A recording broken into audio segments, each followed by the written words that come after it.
Assalamualaikum warahmatullahi wabarakatuh. Bertemu saya lagi, Yohan Art. Kali ini saya ingin mengajak teman-teman semua untuk menggambar Minotaur, yaitu makhluk mitologi Yunani berkepala banteng dengan tubuh manusia, teman-teman ya. Oke, siapkan kertas, kita mulai bersama.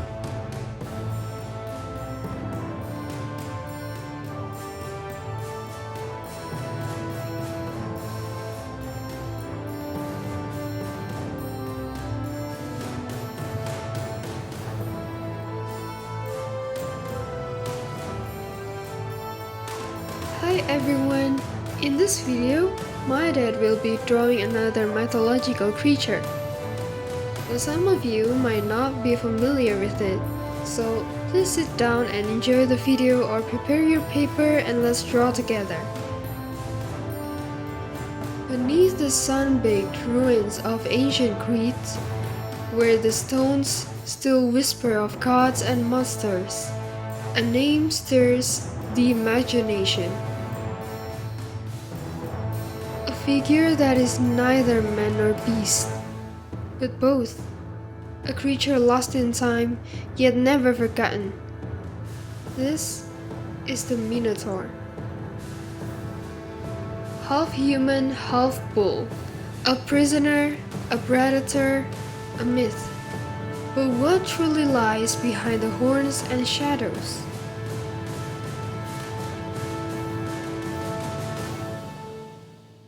To understand the Minotaur, we must begin not in darkness, but in defiance. The tale begins with King Minos of Crete, a man who sought to prove his rule was blessed by the gods. He prayed to Poseidon, god of the sea, to send a sign, a sacred bull. And Poseidon delivered a shining white bull, muscular, divine. But Minos, captivated by its beauty, defied the god. He kept the bull for himself and sacrificed a lesser animal in its place. This insult could not go unpunished. So Poseidon cursed Pasiphae, Minos' wife, with an unnatural obsession. She fell into a maddening desire for the very bull Minos refused.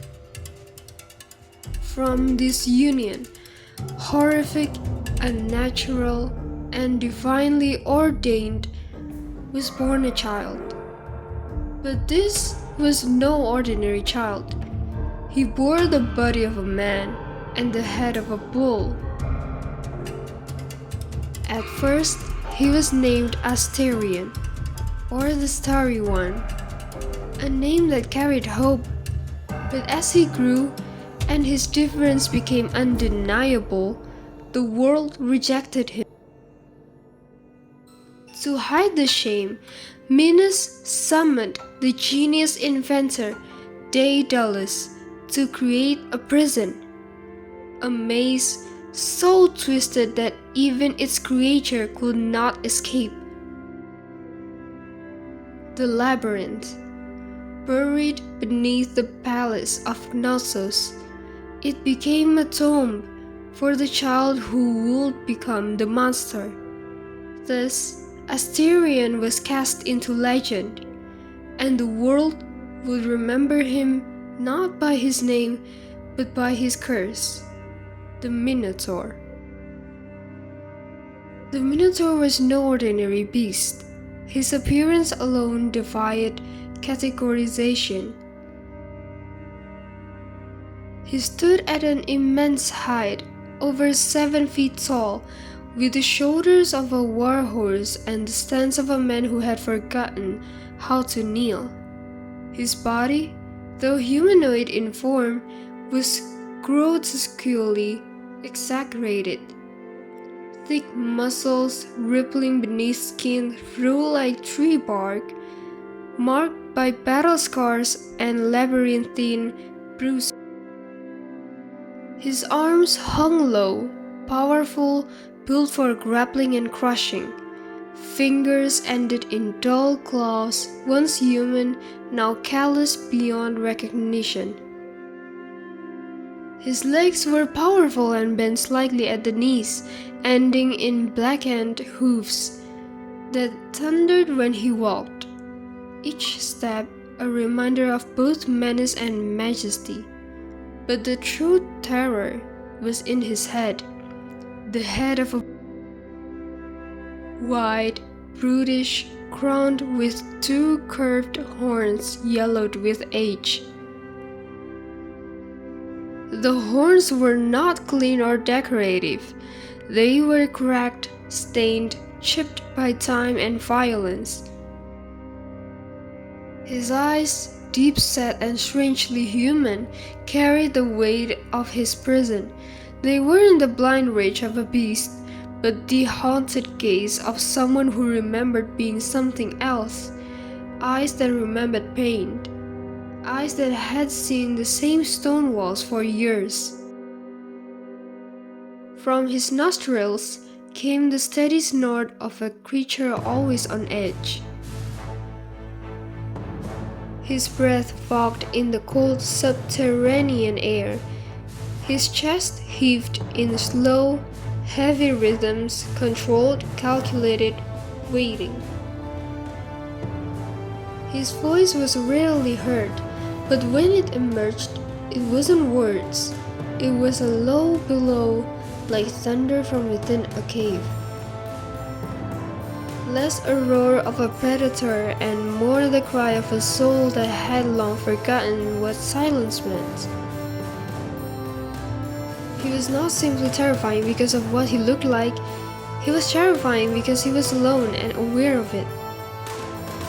Myth paints the Minotaur as a monster, bloodthirsty and savage, but the truth, if myth allows for truth, is far more tragic. He was not evil by nature, but shaped by cruelty. He did not ask to be born. He did not choose his fate. He was imprisoned before he could speak, before he could sing, before he could decide who he wanted to be. Trapped in a world of corridors and shadows, the Minotaur learned only two things: isolation and survival. He stalked the labyrinth like a ghost, not because he wanted to kill, but because he had to. As a child, he was likely left alone, abandoned in the darkness with no food, no warmth, no voice, only the screams of Athenians sent into the maze. Every year, 7 boys and 7 girls were cast into the labyrinth, tribute from Athens, sacrifices, prey. The Minotaur didn't hunt them with joy. He did it because the walls demanded it. He did it because hunger gnawed louder than guilt. Perhaps in some deep part of his fractured mind, he hated what he had become. Perhaps he wept. But in the labyrinth, no one could hear. In Greek mythology, the Minotaur is more than a monster. He's a symbol. He represents what happens when man defies the god.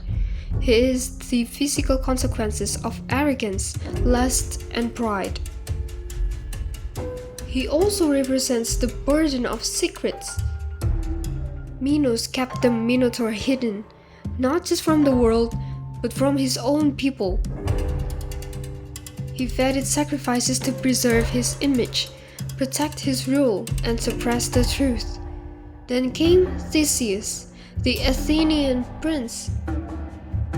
With the help of Arachne, daughter of Minos, Theseus ventured into the labyrinth, armed with only a thread and a blade.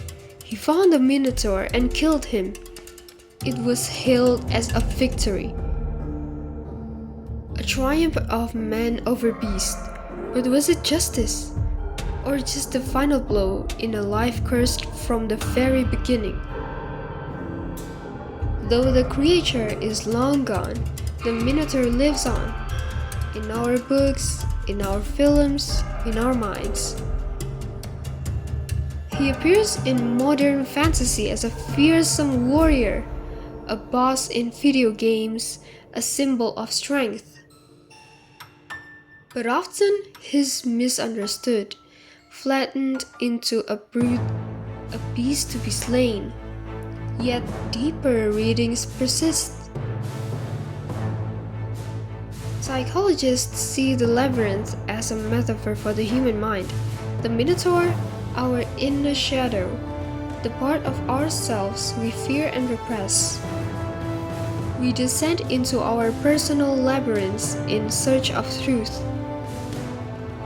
And when we find the Minotaur, we are not asked to slay it, but to understand it. In literature, he returns again and again, not as a villain, but as a tragic figure. A soul trapped in a body, a boy forgotten by the world, a myth who never wanted to be remembered this way. Artists have reimagined him as a lonely creature craving affection, as a silent guardian, as a mirror of our darkest selves. In the silence of the ancient labyrinth, the Minotaur no longer walks, but the echo of his hooves still lingers.